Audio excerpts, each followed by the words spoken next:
Saudara-saudara kekasih dalam Tuhan Yesus Kristus, pada kesempatan ini kita akan membahas tentang bagaimana mereka berdusta tentang hari Pentakosta kedua dan ketiga. Ya. Ini adalah hari yang tepat kita membahas ini karena pada hari ini kita merayakan kenaikan Tuhan Yesus. Ya. 10 hari kemudian menurut Alkitab, pada zaman itu 10 hari kemudian terjadilah hari pencurahan Roh Kudus yang jatuh pada hari Pentakosta. Ya, kita akan melihat di sini apa itu sebenarnya hari Pentakosta. Ya, bisakah hari Pentakosta diulang atau berulang-ulang? Ya, kita akan lihat menurut firman Tuhan yang ada di Alkitab. Kalau kita lihat di Imamat 23, itu terdapat beberapa hari raya. 3 hari raya pertama yaitu 3 hari raya yang penting. Ya. Yang pertama adalah hari raya Paskah, yaitu di ayat yang kelima. Yang kedua hari raya penuaian pertama, atau disebut dengan first fruit, yaitu di ayat yang ke-10. Yang ketiga yaitu hari raya 7 minggu, atau hari raya menuai, atau hari raya panen. Yang disebut dengan Feast of Harvest, itu ayat yang ke-15, atau hari Pentakosta. Ya. Nah, dari ketiga hari raya ini, kita akan melihat bagaimana Tuhan telah menentukan hari raya ini sesuai dengan apa yang terjadi pada saat Tuhan Yesus disalibkan, Tuhan Yesus dibangkitkan, dan terjadi pencurahan Roh Kudus. Kalau kita lihat dari hari raya Paskah, bangsa Israel atau bangsa Yahudi, hari raya Paskah yang dirayakan adalah bukan hari penyaliban Tuhan Yesus. Hari raya Paskah mereka adalah hari raya pada saat mereka keluar dari bangsa Mesir. Ya, di mana sebelum mereka keluar dari bangsa Mesir, Tuhan mengadakan tulah, ya, wabah, supaya Firaun bisa mengizinkan bangsa Israel keluar dari Mesir. Tulah yang terakhir yaitu adalah kematian anak sulung. Untuk mencegah orang-orang Israel yang mempunyai anak sulung juga mati, akhirnya Tuhan mengatakan bahwa harus menyembelih domba, yaitu domba yang tidak bercacat. Ya. Menyembelih anak domba yang tidak bercacat, dan darahnya dilumuri di pintu mereka, di pintu rumah mereka. Sehingga pada hari itulah kematian anak sulung itu datang, anak sulung bangsa Israel tidak ikut mati gitu. Ya. Jadi itulah tandanya. Paskah mereka yang rayakan adalah pada saat kematian anak sulung, tulah kematian anak sulung itu rumah mereka dilewatkan. Yaitu disebut dengan Passover, dilewatkan rumah mereka. Sehingga anak sulung mereka tidak mati. Itulah yang mereka rayakan. Ya. Itu hari pertama yang mereka harus rayakan. Di mana hari pertama ini adalah, kita lihat cocok dengan gambaran Tuhan Yesus disalibkan. Tuhan Yesus disalibkan, itu jatuh tepat pada hari mereka merayakan Paskah. Yaitu tepat pada hari 14 Nisan. Ya. Nisan itu adalah bulan bangsa Israel, seperti Januari, Februari. Nisan itu adalah nama bulan pertama mereka. Yang jatuh sebenarnya di kalender kita adalah antara bulan Mei dan bulan Juni. 14 itu adalah hari. Jadi 14 Nisan, hari ke-14 pada bulan Nisan, bulan yang pertama. Itu Tuhan Yesus disalibkan tepat pada hari itu. Kemudian hari berikutnya, yaitu 15 Nisan, dan seterusnya, sampai 7 hari, itu adalah hari penuaian pertama, atau disebut dengan first fruit, yaitu buah sulung. Ya. Di ayat yang ke-10, Imamat 23, itu menggambarkan kebangkitan Tuhan Yesus, yaitu kebangkitan anak sulung, ya, buah sulung. Seperti yang tertulis di 1 Korintus 15 ayat 20, yaitu Kristus telah dibangkitkan dari antara orang mati sebagai yang sulung dari orang-orang yang telah meninggal. Ya, jadi ini benar-benar cocok. Kemudian ada hari raya yang ketiga, yaitu hari raya 7 minggu, ya, atau hari raya menuai, hari raya panen. Kalau bahasa Inggrisnya itu Feast of Harvest, yang ada di ayat 15. Ya. Hari raya 7 minggu atau hari menuai itu 7 minggu itu adalah 49 hari. Jadi tepat hari ke-50 itu adalah hari mereka menuai, ya. Atau yang disebut dengan hari Pentakosta. Jadi hari pencurahan Roh Kudus itu tepat 50 hari setelah Tuhan Yesus dibangkitkan. Kalau di Imamat 23 itu ditulis 50 hari setelah hari Sabat. Ya, Tuhan Yesus dibangkitkan pada hari Sabat. 3 hari kemudian hari Minggu itu adalah hari Sabat. Jadi 50 hari kemudian setelah Tuhan Yesus dibangkitkan adalah hari pencurahan Roh Kudus, gitu ya. Kalau bangsa Israel tidak merayakan hari raya pencurahan Roh Kudus, mereka merayakan hari Pentakosta, atau disebut 50 hari, atau Pentakosta itu adalah hari raya panen. 50 hari setelah hari Sabat. Kalau kita merayakan 50 hari setelah hari kebangkitan Tuhan Yesus, yaitu pencurahan Roh Kudus, sesuai dijanjikan di Kisah Para Rasul 1. Jadi dari gambaran ini, dari penjelasan ini kita bisa lihat ya bahwa hari Tuhan Yesus disalibkan, hari Tuhan Yesus dibangkitkan, dan hari pencurahan Roh Kudus itu adalah sesuatu hari yang unik, yang memang sudah sesuai dengan rencana Tuhan, yang sudah dikatakan di Imamat 23, itu ada hari raya yang harus bangsa Israel lakukan. Itu adalah gambaran yang sangat cocok antara kejadian pencurahan Roh Kudus, kebangkitan, dan penyaliban Tuhan Yesus. Jadi pencurahan Roh Kudus, di mana pencurahan Roh Kudus ini terjadi juga pembaptisan Roh Kudus. Jadi pencurahan Roh Kudus dan pembaptisan Roh Kudus ini adalah suatu hari yang bukan karena manusia berdoa atau para rasul berdoa sehingga terjadi hari pencurahan Roh Kudus atau hari pembaptisan Roh Kudus, tidak. Ini memang sudah terjadi dan harus terjadi pada hari 50, hari ke-50. Sesuai terjadi dengan harinya Tuhan. Hari yang tidak bisa diulang. Apakah Tuhan Yesus bisa disalibkan lagi? Dan dibangkitkan lagi? Dan menderita lagi? Kan tidak. Ini adalah hari yang tidak bisa diulang. Jadi kalau ada pendeta yang mengatakan bahwa ada Pentakosta kedua, ada Pentakosta ketiga, itu adalah suatu dusta.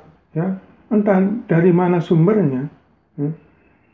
Yang jelas bukan dari Alkitab. Mereka tidak ada di Alkitab tentang pencurahan yang kedua dan ketiga. Pencurahan Roh Kudus itu hanya sekali terjadi. Dan ini bukan hal yang repetition, bukan hal yang dicari-cari, bukan hal karena manusia berdoa. Apakah karena manusia berdoa Tuhan disalibkan? Apakah karena manusia berdoa Tuhan dibangkitkan? Tidak. Ini adalah memang rencana Tuhan, harinya Tuhan. Kita lihat videonya dari Insinyur Niko. Pentakosta kedua terjadi tahun 1906 di Azusa Street, Los Angeles. Pencurahan Roh Kudus yang terjadi setelah hamba-hamba Tuhan di bawah pimpinan William Seymour taat kepada pimpinan Roh Kudus untuk mengadakan ibadah doa setiap malam selama beberapa bulan. Pentakosta kedua ini dahsyat. Dia mengatakan Pentakosta yang kedua dahsyat. Apakah lebih dahsyat daripada yang pertama? Kita lihat ya, dia mengatakan bahwa Pentakosta kedua itu yang terjadi di Azusa Street. Apa yang terjadi di Azusa Street yang dilakukan oleh William J. Seymour? Ya, Anda bisa lihat video saya sebelumnya secara detail mengenai sejarah Pentakosta karismatik. Itu saya sudah jelaskan siapa itu William J. Seymour, siapa itu Charles Fox Parham. Kalau kita baca di Wikipedia, apa itu Azusa Street? Kita bisa lihat di sini. Ini kita buka Wikipedia. Azusa Street Revival. Revival itu adalah KKR, kebaktian kebangunan rohani. Yang terjadi pada April 9, 1906 yang dilakukan oleh yang bernama Charles Fox Parham dan William J. Seymour. Tapi saya juga heran kenapa mereka tidak pernah mengatakan tentang Charles Fox Parham. Selalu mengatakan tentang William J. Seymour. Sebenarnya William J. Seymour itu belajarnya, dia dapat doktrinnya itu dari Charles Fox Parham yang mengajarkan semuanya. Tentang kesembuhan ilahi, dan tentang pencurahan Roh Kudus, tentang bahasa roh. Itu adalah pertama kali ajaran itu dari Charles Fox Parham. William J. Seymour itu adalah muridnya yang hanya mengikuti aja apa yang dikatakan Charles Fox Parham. Kalau kita lihat Charles Fox Parham, jadi pada tahun 1897 itu Parham dan anaknya mengalami suatu penyakit, ya, dan mereka sembuh. Dan ketika mereka sembuh, Parham ini meninggalkan semua kebutuhan pengobatannya dan melakukan khotbah tentang kesembuhan ilahi dan berdoa kepada yang sakit di tahun 1898. Yang kemudian pada bulan Januari tanggal 1 tahun 1901, mereka mengadakan suatu kebaktian ya. Ini adalah tempat kebaktiannya Parham, Masjid Parham, dan ada salah satu muridnya yang namanya Agnes Osman itu dia minta untuk didoakan supaya dia menerima Roh Kudus ya. Tadi kita sudah lihat ya dari Alkitab bahwa pencurahan Roh Kudus itu bukan respon dari seseorang yang berdoa atau diminta sehingga terjadi pencurahan Roh Kudus. Tapi di sini mereka tetap ya, mereka tidak mau peduli dengan apa yang Alkitab katakan. Mereka tetap berdoa untuk mendapatkan Roh Kudus. Ya. Menurut pengakuan mereka bahwa setelah mereka berdoa, lalu Agnes Osman ini berbahasa lidah atau berbahasa roh. Tanggal 1 Januari 1901 sudah terjadi ini oleh Agnes Osman. Ini 5 tahun sebelum Azusa Street ya. Nah, di sini kita lihat di bulan September 1906, jadi sekitar 5 bulan ya. Pada tahun 1906, 5 bulan setelah Azusa Street, dia mengadu nasib ke kota Zion ya. Jadi dia pergi ke kota Zion untuk memenangkan pengikut-pengikut John Alexander Dowie. John Alexander Dowie ini punya dia adalah pendeta yang sangat kaya ya. Sampai hampir seluruh kota Zion itu dia beli tanahnya. Bahkan Zion itu adalah dia yang memberikan nama untuk kota itu. Karena hampir seluruh kota itu adalah pengikutnya. Parham ini ke sana untuk memenangkan pengikut-pengikut John Alexander Dowie yang ditinggalkan. Ya, di sini tulis di mana ditinggalkan oleh Dowie karena terjadi kecelakaan, yaitu tangki airnya rubuh dan mengenai tempat ibadah. Jadi Parham ini berusaha memenangkan mereka, bekas pengikut-pengikutnya Alexander Dowie. Lalu sebulan kemudian Parham membentuk gerakan yang disebut Parhamites. Ya. Gerakan ini yang terdiri dari 200 orang yang dipimpin oleh John G. Lake. Ya. Kalau Anda mau cari siapa itu John G. Lake, Anda bisa ke Wikipedia. John G. Lake ini adalah seorang yang lebih bermasalah lagi daripada Parham. Nah, ini saya menemukan satu website ya. Website ini adalah di sini tertulis California Digital Newspaper Collection. Jadi ini scanan daripada koran asli ya. California Newspaper ya. Ini di sini tertulis 21 September 1907.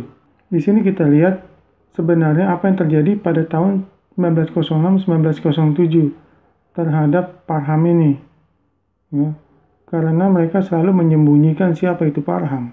Di sini tertulis Los Angeles Herald ya. Kita lihat di sini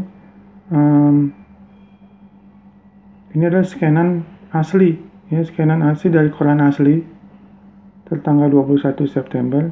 Kalau kita ke atas ya, coba saya ke atas dulu, dilihat di sini adalah ya, Los Angeles Herald, harganya 65 cents, itu hari Sabtu pagi September 21 1907. Ini adalah koran asli apa yang terjadi pada tahun 1907. Kita lihat di sini, ini adalah judulnya, ini adalah artikel yang terjadi. Jadi kalau saya terjemahkan ini sebelah kiri ya, ini judulnya Iblis Kuat, Wanita Meninggal. Orang fanatik membunuh orang cacat yang berusaha untuk menghardik iblis. Nah, jadi 5 orang bekas anggota gereja Dowie ditangkap karena menyiksa orang lansia yang menderita penyakit rematik. Dan di sini dikatakan 5 orang anggota dari sekte Parhamites, yang mereka sebut Parhamites adalah sekte dulu, di kota Zion didakwa atas penyiksaan yang menyebabkan kematian dari Ibu Leticia Greenhall, umur 64 tahun. Yang ditahan adalah 5 orang, termasuk 2 orang adalah anaknya dari Ibu Leticia Greenhall ini yang meninggal. Kemudian di sini juga ditulis sekte Parhamite didirikan oleh Charles Fox Parham, ya, yang mempunyai anggota sekitar 200 orang, di mana sebelumnya adalah anggota gereja Doi. Jadi sudah dibenangkan sekitar 200 orang oleh Parham. Kepercayaan mereka bahwa penyakit dan bukti orang itu dikuasai iblis, ya. Jadi penyakit itu adalah bukti kalau orang itu dikuasai iblis dan harus dilakukan pengusiran setan. Dari pengakuan anaknya Ibu Greenhold ini, si Mitchell ini mempunyai visi dari Tuhan. Mitchell ini salah satu yang ditangkap itu dari 5 orang, tapi bukan anaknya ya, yang ditangkap. Dari kesaksiannya si Mitchell ini bahwa dia mempunyai visi dari Tuhan yang dikatakan kalau dia harus keluar dari pekerjaannya dan bekerja khusus untuk mengusir setan. Ya, kita bisa lihat sekarang, di saat ini pun mereka masih melakukan hal yang sama ya. Tuhan berkata, Tuhan berbicara tentang visi dan misinya. Tuhan mempunyai visi kepada kita. Sama, dari dulu juga mereka sudah melakukan hal itu. Jadi di sini dikatakan visi dari Tuhan, katakan dia harus keluar dari pekerjaannya dan bekerja khusus untuk mengusir setan. Kejadiannya itu seperti ini ya. Mereka berlima berlutut di samping tempat tidurnya yang meninggal ini. Ibu ini umur 64 tahun. Dan kemudian memegang tangan yang sakit dan menyentak-nyentak dan dipelintir supaya roh iblis bisa keluar dari tubuhnya. Setelah perlakuan yang kasar ini, Ibu Greenhold menjadi sangat lemas. Ini saya menerjemahkan dari koran ini ya. Dan karena lehernya juga terpelintir beberapa lama, kemudian Ibu Greenhold ini menangis dan berteriak, Tuhan tolong saya, Tuhan tolong saya. Bukan karena minta tolong disembuhkan, ya, karena dia kesakitan. Dan dia katakan itu beberapa kali dan kemudian akhirnya meninggal. Bahkan setelah meninggal, mereka berlima ini berusaha untuk membangkitkan. Mereka merasa kalau dirinya itu lebih besar dari para rasul. Sehingga mereka berusaha untuk membangkitkannya, ternyata juga gagal.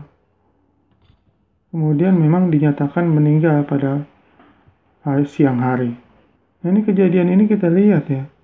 Apakah kira-kira ini September 1907 kira-kira terjadi setahun lebih dari kejadian di Azusa Street. Jadi apakah orang yang mengadakan suatu pencurahan Roh Kudus yang katanya dari Tuhan, apakah setahun kemudian dia bisa mengajarkan orang untuk melakukan hal-hal sampai kepada pembunuhan seperti ini gitu ya, sampai menyebabkan orang meninggal? Apakah itu orang yang dikuasai oleh Roh Kudus? Kita sudah lihat ya buktinya. Dia juga banyak skandalnya. Salah satunya adalah yang paling besar adalah ini. Tapi sebelum ini ada juga skandalnya kita lihat. Ini adalah skandal yang lain. Ini dari Wikipedia ya. Kalau Anda bisa lihat di Wikipedia, silakan Anda lihat sendiri di Wikipedia. Ini saya terjemahkan dari Wikipedia karena bahasa Indonesianya Wikipedia itu kurang detail mengenai hal ini. Jadi sini adalah skandal yang lain. Skandal yang lain adalah tertuduh melakukan kelainan seks pada tahun 1906 dan ditangkap tahun 1907. Ini saya terjemahkan dari Wikipedia. Ditangkap bersama seorang terdakwa yang lain, yaitu pemuda berumur 22 tahun. Jadi pemuda ini namanya J.J. Jordan. Jadi J.J. Jordan ini tidak lain adalah muridnya sendiri.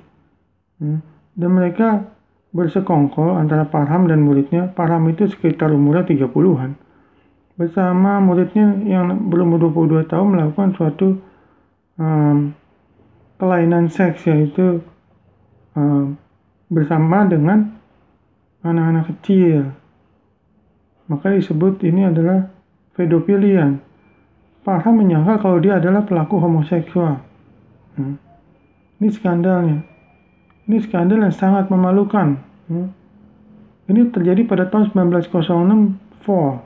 Fall itu adalah suatu musim yang berawal dari bulan September sampai dengan Desember. Jadi ini kejadian ada 5 bulan ya. 5 bulan setelah pencurahan Roh Kudus, katanya pencurahan Roh Kudus yang kedua yang dilakukan di Azusa Street. Ya. Ini adalah yang 5 bulan. 5 bulan kemudian dia melakukan kelainan seks dan ditangkap tahun kemudian. Coba kita lihat selain daripada website Wikipedia, ya, apakah ada website lain yang menyatakan hal ini? Ini saya menemukan website yang nama bizarrejournal.com. Ya. Di sini ditulis Parham, A Tale of Jesus, Pedophilia, Sodomy, and Strangulation. Ini bukan saya yang nulis ya. Ini adalah, kalau Anda, nanti link-linknya ini saya kasih di description-nya YouTube. Jadi Anda bisa lihat, langsung diklik bisa. Anda bisa lihat sendiri dan terjemahkan sendiri. Ini bukan saya yang nulis. Ini saya menemukannya. Dibilang pedophilia, sodomy, dan strangulation. Strangulation itu adalah pencekikan yang terjadi di Illinois. Ya. Nah, pedophilia dan sodomy itu yang terjadi di 1906 di Fall. Kalau kita lihat dari website ini, kita lihat apakah website ini benar apa enggak.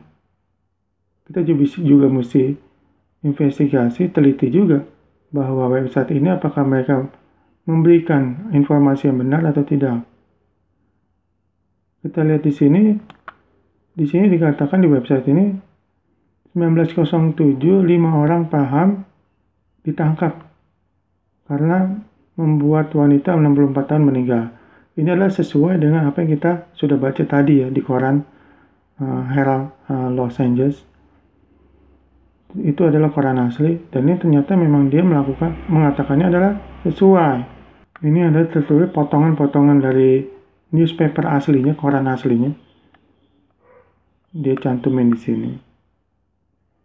Jadi pengikutnya Parham ini oleh warga mau diusir dari kotanya, kota Zion, karena melakukan pembunuhan atau membuat orang meninggal. Nah, di sini di jurnal ini juga dikatakan sama kayak Wikipedia. Di bulan September sampai Desember Fall 1906, Parham dikatakan telah berbuat kelainan seks. Ini saya terjemahan aja. Pada tahun 1906, Parham, yaitu bulan September sampai Desember, Parham dituduh melakukan kekerasan seksual. Parham dan muridnya juga ditangkap telah melakukan sodomi. Muridnya itu yang kita lihat tadi, namanya J.J. Jordan. Melakukan sodomi. Parham kemudian menyangkal dan mengatakan kalau ini ada dijebak oleh doi. Doi itu adalah ya dari pengikut-pengikutnya doi. Inilah mereka dapat sekitar 200 orang. Saya juga kurang tahu ini kenapa Parham menyalahi doi. Sedangkan doi itu sudah tidak aktif lagi karena dia kena stroke itu tahun 1905. Dan ini tahun 1906, setahun kemudian. Dan dia meninggal, doi itu meninggal 1907. Kenapa Parham menyalahkan orang di mana dia adalah gurunya sendiri? Ya. Gurunya di mana doktrinnya kesembuhan ilahi itu dipelajari dari si Doi ini, John Alexander Doi. Dan mereka saling menyalahkan ya, seperti yang terjadi di 1 Korintus. Jemaat Korintus itu jemaat yang saling menyalahkan. Terjadi percabulan dan lain-lain di jemaat Korintus. Dan kita lihatlah, inilah yang terjadi. Apakah ini kira-kira pencurahan Roh Kudus yang besar, lebih besar daripada pencurahan Roh Kudus yang pertama dibilang oleh pendeta Insinyur Nico? Ya, kita lihat, tidak sampai dengan setahun, hanya 5 bulan mereka melakukan Parham ini yang melakukan pencurahan Roh Kudus, bisa melakukan kekerasan seksual kepada anak-anak di bawah umur, yaitu pedofilia dan homoseksual. Dan setahun kemudian melakukan pembunuhan, membuat orang umur 64 tahun meninggal. Ya, apakah ini yang disebut dengan orang dikuasai oleh Roh Kudus, dipenuhi oleh Roh Kudus? Ya. Ini yang disebut pendeta Insinyur Niko bahwa pencurahan Roh Kudus lebih besar. Yang kedua, kita lihat ya, kalau mereka sudah mengatakan kalau Tuhan berbicara pada mereka, ya, mereka ini bisa berbicara apa saja, ya, walaupun itu tidak terbukti di Alkitab, tidak ada di firman Tuhan, ya, tetap mereka katakan itu. Karena apa? Karena mereka merasa bahwa hati mereka itu, pengalaman mereka itu, apa yang terjadi kepada mereka itu lebih tinggi dari Alkitab firman Tuhan. Karena Alkitab tidak mengatakan itu, walaupun Alkitab tidak mengatakan itu, tetapi pengalaman mereka yang mengatakan itu adalah kebenaran buat mereka, ya. Padahal itu sangat menyimpang. Ya. Alkitablah yang harus menjadi buktinya bahwa apakah pengalaman Anda itu benar. Jangan dibalik, ya. Pengalaman itu membuktikan bahwa pengalaman itu lebih benar daripada Alkitab. Itu yang terjadi pada mereka. Makanya pendeta Insinyur Niko ini bisa mengatakan kalau adanya pencurahan Roh Kudus kedua dan bahkan ketiga. Nah, ini kita lihat videonya. Berikutnya video dari Insinyur Niko. Roh Kudus akan turun dengan kapasitas jauh lebih besar dibanding Pentakosta kedua. Menurut dia Pentakosta ketiga akan jauh lebih besar daripada Pentakosta kedua. Sedangkan Pentakosta kedua aja kita lihat orang-orang yang melakukan itu adalah orang-orang pedofilian, homoseksual. Nah, jadi William J. Seymour yang disebut pendeta Insinyur Niko ini adalah mendapat doktrinnya itu dari seorang pedofilian dan homoseksual. Apakah itu adalah doktrin yang benar? Dia tidak mendapatkan dari Alkitab. Tuhan berikan istilah untuk peristiwa ini sebagai Pentakosta yang ketiga. Anda dengar sendiri di sini dia bilang pendeta Insinyur Niko ini mengatakan bahwa Tuhan yang memberikan istilah ini, Pentakosta ketiga. Sudah saya katakan tadi ya, kalau dia udah merasa Tuhan langsung berbicara, dia bisa berbicara apapun dia mau, walaupun tidak sesuai dengan Alkitab. Pentakosta yang ketiga adalah pencurahan Roh Kudus yang dahsyat di zaman now. Ini dari video ini ya. Saya sudah menunggu-nunggu dia menggunakan ayat firman Tuhan yang mana mengenai adanya Pentakosta kedua dan ketiga. Tapi saya tidak bisa menemukannya. Ya. Bahkan di akhir video ini dikatakan bahwa dia mengutip firman Tuhan yang lain, yaitu tentang amanat agung Tuhan Yesus. Ya. Nah, mengutip firman Tuhan itu, tapi tidak pernah mengutip pencurahan Roh Kudus ini diambil dari ajaran Alkitab yang mana gitu. Saya lagi menunggu ini, tapi tidak pernah saya temukan itu. Jadi hati-hati, mereka ini pendeta-pendeta lihai. Mereka seolah-olah menggunakan firman Tuhan padahal sama sekali tidak berhubungan. Sampai saya menemukan video yaitu wawancara antara pendeta Gilbert dan pendeta Niko. Nah, di video ini juga saya menunggu apakah sebenarnya firman Tuhan diambil dari ayat mana firman Tuhan tentang Pentakosta ketiga ini. Ya. Tuhan ingatkan saya ini kegerakan Pentakosta ketiga. Tuhan memberikan nama itu pada saya, ya. Ini Pentakosta ketiga. Dan ini bukan doktrin baru. Dibilang di sini ini adalah bukan doktrin yang baru. Ya. Kalau bukan doktrin yang baru, berarti doktrin dari mana? Alkitab tidak mengajarkan juga. Ya. Terus doktrin dari mana, Pak? Tapi ini kegerakan yang Tuhan sedang kerjakan, ya. Kegerakan pencurahan Roh Kudus.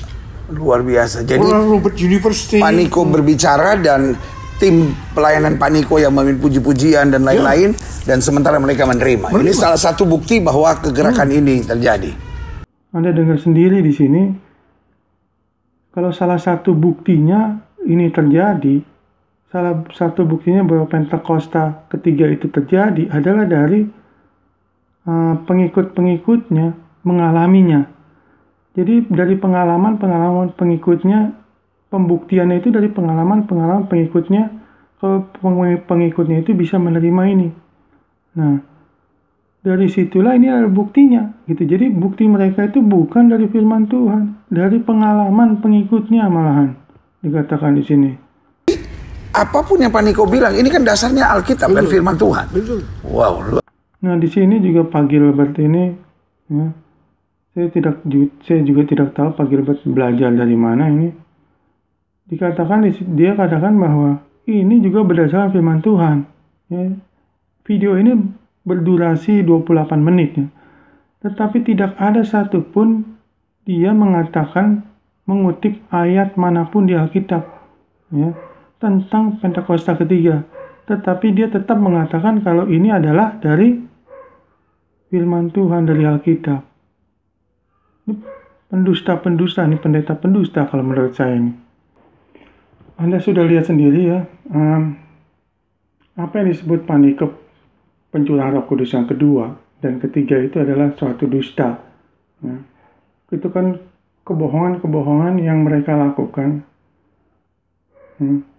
sehingga mereka mau mencari keuntungannya sendiri dari kejadian ini, gitu ya, sehingga mereka menutup-nutupi apa yang terjadi sebenarnya.